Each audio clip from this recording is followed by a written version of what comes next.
Welcome into Phil's Tax Hacks and Other Retirement Facts with CPA and personal financial specialist, Phil Putney. Now let's get rolling with today's show.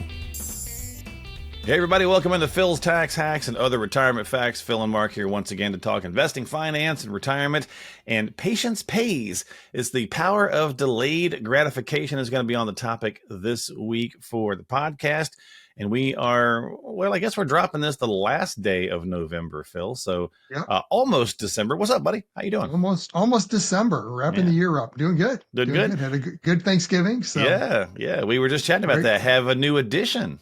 Yeah. Brand new grandson. Just arrived a couple of days before Thanksgiving. So the Monday before. So yeah. And what's his name?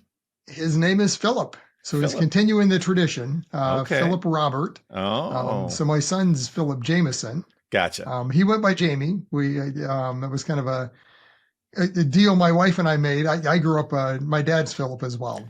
Keeping it going, right? Yeah, so keeping it going. But I, as a kid, I was always Little Phil, which just drove me crazy. So I said, okay, we can do that to my son. Yeah. We'll name him Philip, but I don't want to have him, deal with Little Phil. So we'll call him by his middle name. And my wife was fine with that. So that's what we did. Yeah. He's been Jamie all his life. Then he can decide, what he wants to as he's grown up as an adult. And he's actually kept it that way. Gotcha. And that's what it's funny because they were planning on doing that with their son, our new grandson. Mm-hmm. And they've now decided to call him by his first name, Philip. Okay. So, all right. But the nickname is LP for Little Phil. I'm like, boy. He and I are going to have a talk later on. There you go. Exactly. Well, cool. Happy, healthy. Everybody good?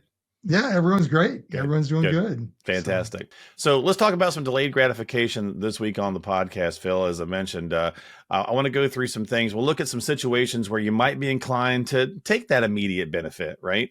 To parlay off of Thanksgiving. You might be inclined to eat everything at one go. That's right. Try a little bit of all of it. But maybe you should have smaller portions a little bit, and then you go back for seconds kind of thing. And that'll work well for Christmas since that'll be coming soon. So let's talk about some places where maybe, delaying it is the better move, right? And see what that plays out to from a financial standpoint. So let's talk about the 401k. So passing up the 401k match, that just sounds weird right off the bat, right? When the budget around the house is tight, though, it is tempting, right, to go, all right, maybe we shouldn't put as much in to the retirement account as we, normally would because it's, inflation's killing us right now. Right. Or something like that. Right. Cost of turkey was $60, whatever the case is. Right. Yeah. So is that a good move to delay that off, or should you try to find a way to power through that and keep those contributions where you have them? I mean, generally for that, I would say keep them where they're at. You can't beat the 401k match. I mean, that's 100%. It's the free money. Like it's a no-brainer. It's free money, right? So immediate return on that money invested. So to me, make it work somehow. I mean, the reality is for most of the part, you're talking small dollars anyways. Most employers aren't matching a significant dollars. I mean, if they are, that's great, but most employers don't. Well, what, 3 to 6%? Yeah, 3 to 6% is pretty typical, so it's not a huge dollar amount. So, I mean, I can't imagine you can't fit that into the budget. I mean, if you can't, then it is what it is. I mean, things extremely happen, right? Brand new baby, for example, right? Exactly. That could really you might have to mix it up and make it work. But this one, I would say, hey, if you can make it work without turning off completely your 401k contributions, right? At least pick up the match. Yeah, and find out what the minimum is, right? So, like, if you are doing 5%, let's say, but 3% is the minimum, well, then maybe that could be. Right. That happty medium where you dial it back for a little while and, until things lighten up. And and that's the key right there often is because people will say, I'll dial it back as we need to get caught up on some bills for, holidays, whatever it is. But then it never gets turned back on, so if you're going to dial it back, just make sure you set yourself a reminder up to, hey, we've got to revisit this, come June or whatever it happens to be. So that you don't a year down the road, 2 years down the road, realize, oh, you know what, we never changed that. And then you get comfortable with this extra cash and it's hard to get, it's just like a exercise or anything else, right? It's right. easy to step out of the habit, but as soon as, you want to step back in, it's like, oh, I got to start all over again. That was tough. Oh, for sure. Like this is my lovely little, I don't know what you Water want to call it, jug. the little protein diet Oh, drink okay. thing or whatever. And I forgot it yesterday, right? To your point. I forgot it 2 days in a row. So I did it 3 days in a row, and then I forgot 2 days in a row. And I almost forgot again this morning, right? So it's easy to Get that forget routine. Yep. and then Yep. get back on that. So yeah, be careful with that when it comes to turning off and not getting that free money.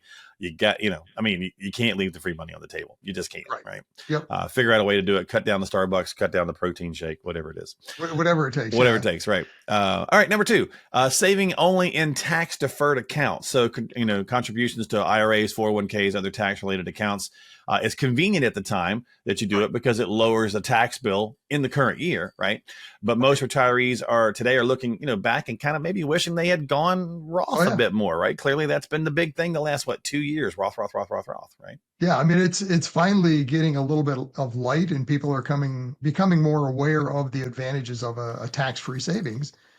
But I mean, it's something we've talked about for years, and I run into this with clients all the time. They've saved and accumulated all their life, not realizing the tax burden that they're building, this time bomb, so to speak, of a tax burden that they're building for themselves in retirement. Mm-hmm. So especially for those early on, early in the workforce, or even, I would say maybe in your 40s, heavily consider, even into the 50s, consider going into a Roth, because you do have that delayed gratification. Yes, you don't get the benefit today. Right. But the reality is you're probably in a higher earning bracket today. It probably can make more sense. You can afford it. Mm-hmm. Start building those tax-free. And you have to look at the reality of what is your current tax situation? What do you think it's going to look like in retirement to kind of balance it out?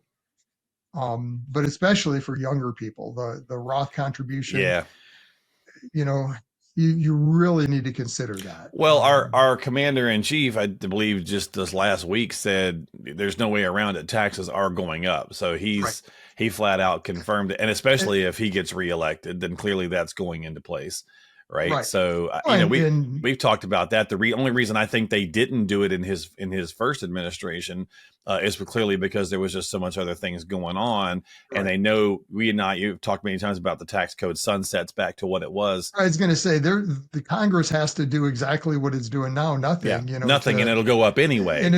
But he's saying it's going to go up significantly. At least that's what he said last week. So and I mean, this is something we've been telling our clients and kind of planning towards for a long time. I mean, the math just says there's not an option. It has to change. Yeah.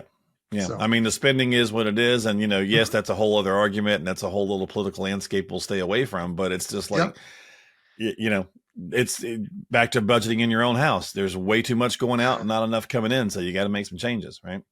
So, all right. So let's go on to the next one. So again, when we're talking about the 401ks, maybe look and consider doing, different tax buckets, side of it. Right? Look at the Roth side. For that side of things. Okay. Depleting the emergency fund. So again, if we're talking about delayed gratification here, it can be easy to dip into that account, right? When something comes up, okay, well, I got this over here. Let me go grab, especially if you're still working. Because, we talk about this often, Phil. The emergency fund, I think, really applies to pre-retirees, like this conversation for our audience and demographic. Because when you're in retirement, it's all that kind of collective pot. You don't need to replace the funds because you've lost your job at that point. You've already permanently lost your job. So you permanently lost your job, right? So it's easy to dip into that account, and maybe for something is it truly an emergency, right? Kind of deal. So just be careful there too, especially right now with interest rates being higher. Right. Just like we talked with number one on the 401k match. I mean, that's what the emergency funds there for, is for those things that come up, right? Right. If you're going to take the money out, have a plan to put it back. How are you going to replenish? How often do you pay yourself back, though, Phil? Be honest. It's right. Oh yeah, absolutely. I mean, it's easy to say, well, hey, we need to, an extra $5,000 for the holiday or whatever it is, and so you pull the money out. Here's where we've got the funds now. Let's just take it out. But again, without a plan, you're going to be looking, 3, 4, 5 months, a year down the road, whatever it is, and you never replenished it. Maybe then something really does come up and you needed that. True. A true emergency. So I mean, if you're not using it for an emergency, or even if you are, how is the money going to get back? Yeah. And that, to me, that's what I've always said. The emergency fund is really meant to take the pressure off the decision right then. the roof's leaking or had a tornado come through, whatever it is. I need to spend this money right now, right? I've got to get Right. things done. So let's just get it done. I've got the funds to do it. Okay, now how are we going to pay for it really? How are we going to build it into the budget? You've got to spend or replenish, save, whatever it is to get the money back. So Yeah. it's really meant to take the pressure off that immediate scenario, and then let you build it back in. And that's the key. So let me ask you this, obviously because you look at both sides from as being a CP, since you're a CPA and the tax side of things, as well as the personal finance side of things, it's the better option to pull it from the emergency fund than my next one, though, if you really had to, which is cashing out a retirement plan, right? If those are the only two windows you're looking at, then let's go ahead and look at that emergency fund, because you're really like triple smacking yourself if you take it out of the retirement plan, especially if you're under 59 and a half. Yeah. So taking money out of a retirement plan early is generally the absolute last resort. Yeah, last resort. Things have to be like there's no other option. We're going to lose the house without doing this or whatever it is. Because, to your point, there's number one, taxes. So if you're currently working, now you're pulling money out. So that's taxable income on top of what you're currently at. So you're already in that 22 or 24% bracket. Does it push you even higher in the tax bracket? And then if you're under age 59 and a half, it gets worse because now on top of that, there's a 10% penalty. You're 5% now. Yep. So now you got hit with that. Yep. And the other one is, now that I've got the money out, how do I get it back? Yeah. It's not like an emergency fund that, okay, well, I can just budget and put the money back in.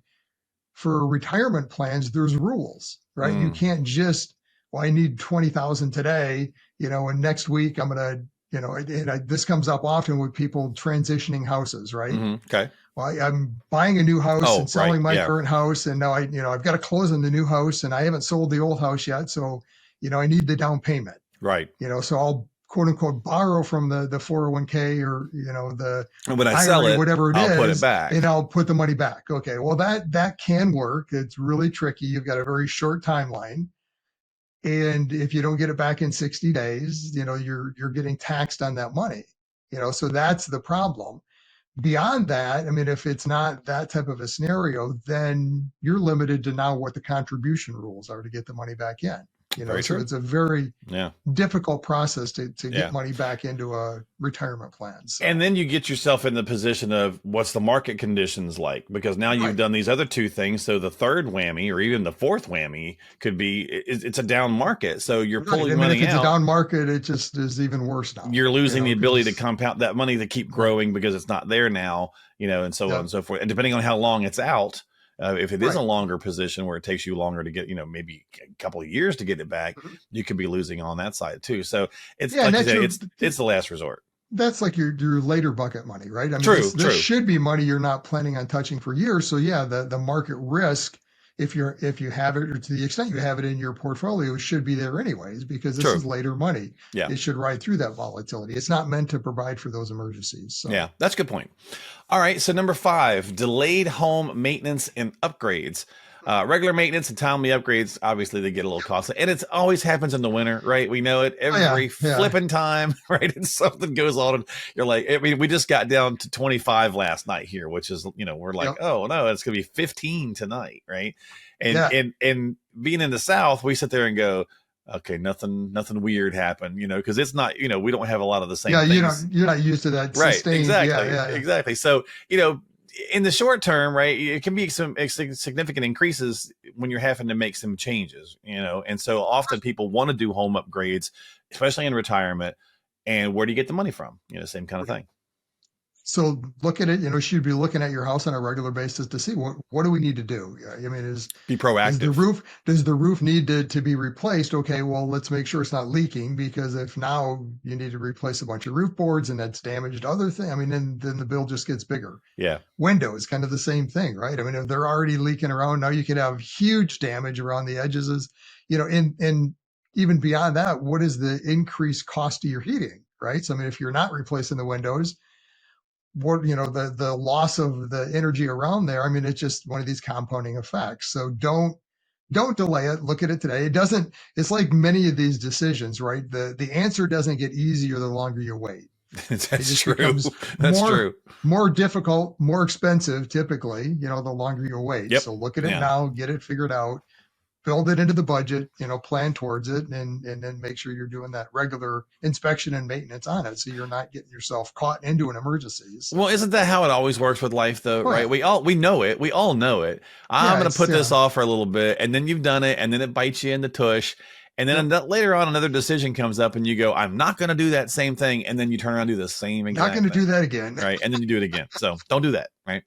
All right, we'll keep going here so we can wrap this up. But number 6, this one has to be on the list. This one's obviously a biggie: delayed gratification of our friend Mr. Social Security, right? Yep. So claiming it at That's 60, a prime example. it's a prime example, right? Gratification. So I want to take it now, Phil, because it's my money and they owe me, or whatever your and thought it's process. gonna go broke. I've got to And it's get it gonna before go it's gone. broke, and all There's that stuff. all the different Right. factors that play into it. Yeah. But Is it the smartest move? If you need it, then Right. if it truly, like the numbers, and we've talked about this till we're blue in the face, right? Right. If you truly need it and the numbers play out that you have to have it, then yes. Right. But delaying this it could be helpful. This is truly a numbers game. I mean, Yeah. at this point, this one is a math problem just to sit down and figure it out, because there is a right mathematical answer for everyone. Obviously, there's some assumptions have to be built in about life expectancy, et cetera. And none of us can control that, right? You have to Right. make some reasonable assumptions around what that might be before you make that decision. But make sure you're making an informed decision. And maybe it is filing at 62. That's fine. Yeah. I'm not saying everyone should delay it. That's not the answer. Right. Right. The answer is do the math for yourself in your specific scenario. What do I need? What are the other sources of income, assets that I have? What does life expectancy look like? Mm-hmm. And then, what, based on all that, is the right option for Social Security for me? Because I mean, this number can get pretty big, Phil, right? Like delaying it, like if you can delay it and the math works out, you can talking some big dollars there. Right. Well, I mean, just think of it this way. And I always call, in my class, I kind of draw this out, and I call it the goalpost, so to speak, right, of Social Security, because you have on one end, if you file at 62, make it easy, full retirement age of 66. Right. You file at 62, you're losing 25% of the benefit, right? So you're going to get 75%. Yeah. Well, but that's not the half of it. Okay. If we go the other direction, you get an extra 8% a year. So on the other end, the maximum benefit you get is 132%. So if you look at the difference between 62 and 70, it's 75 to 132%. That's a window. That's almost a double. Yeah. It's like an 80% increase in benefit of what you could have gotten at 62. Yeah. So you have to run that math. Now it's painful to get there because you're giving up a lot of years of benefit. Yeah. And that's why I say you've got to run the math, figure this out. Yep, what's the right strategy for me? And then make sure you put it in play, and often come back and revisit it, because we do this with clients a lot in this planning. They're like, are you sure this is still the right decision? This doesn't feel good. Here's the math. Here's the math. And every time we've done this with clients, when they get to that, age 70 or whatever their age is of delaying, right, I am so thankful you helped me through that, because this is great, because now they're not spending as much from the portfolio. They're more comfortable. They've got cost of living. I mean, it's just all these different benefits that come in with that higher Social Security. So, well, that's actually a perfect segue to the last one, really. So I'll just jump right to this last one, because to that point, coming the Social Security question, I'm so thankful that you talked me through this, like, because they keep coming in, they're doing their check, they're doing the reviews or the checkups, and they're going, are you sure this is right? And then you get to the goalpost, the actual goalpost, and you go, oh, thank gosh, I'm so glad you talked me into this. And that's, to me, that is the, you've got all the X's and the O's, you've got the software, you've got the skills, you've been doing this for, ever, and you have both sides of things that how to look at.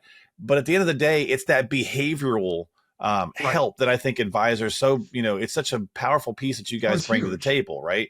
Because it's like, let me show you again. I understand why you're panicked. Let me show you again why this will work, right? Let's run the numbers again. Let's run them again. Yeah. Do and see what it looks like. So, and that's really, I mean, it's interesting to me, because we do this with a lot of clients, and we'll have clients that we do the planning for up front. Sure.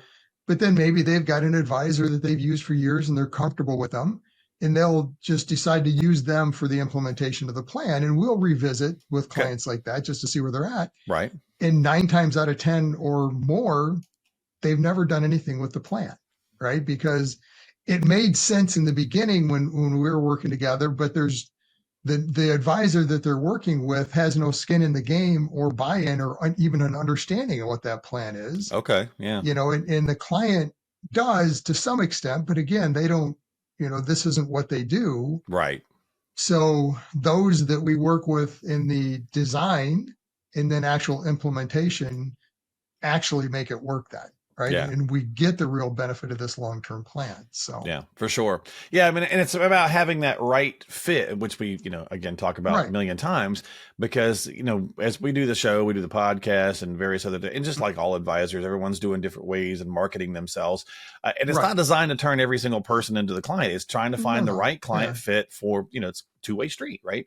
And so again, these are just some examples of some delayed gratification where maybe, taking it right now is not the best move, right? Maybe delaying it can be a better move, but you got to have a plan and a strategy, not just willy-nilly. So as always, you got some questions, need some help, reach out to Phil, jump on his calendar, stop by his website, philstaxhacks.com. That's the podcast website, but you can redirect back to his main one, philstaxhacks.com. And don't forget to subscribe to us on Apple, Google, Spotify, YouTube. I guess Google and YouTube is all now interconnected in one big thing. But we're in video form and audio form, so hit the subscribe button and check us out on whatever platform you like to use. Again, philstaxhacks.com, or call him at 248-888-7530, 248-888-7530. Phil, my friend, thanks for breaking it down as always, and congrats on the new edition. Thank you. Yeah, absolutely, my friend. We'll see you next time right here on Phil's Tax Hacks and other retirement facts. Phil? Investment advisory services offered through AFS Wealth Management. The content of this program is provided for informational purposes only and is not a solicitation or recommendation of any investment strategy. Investments and/or investment strategies involve risk, including the possible loss of principal. There is no assurance that any investment strategy will achieve its objectives.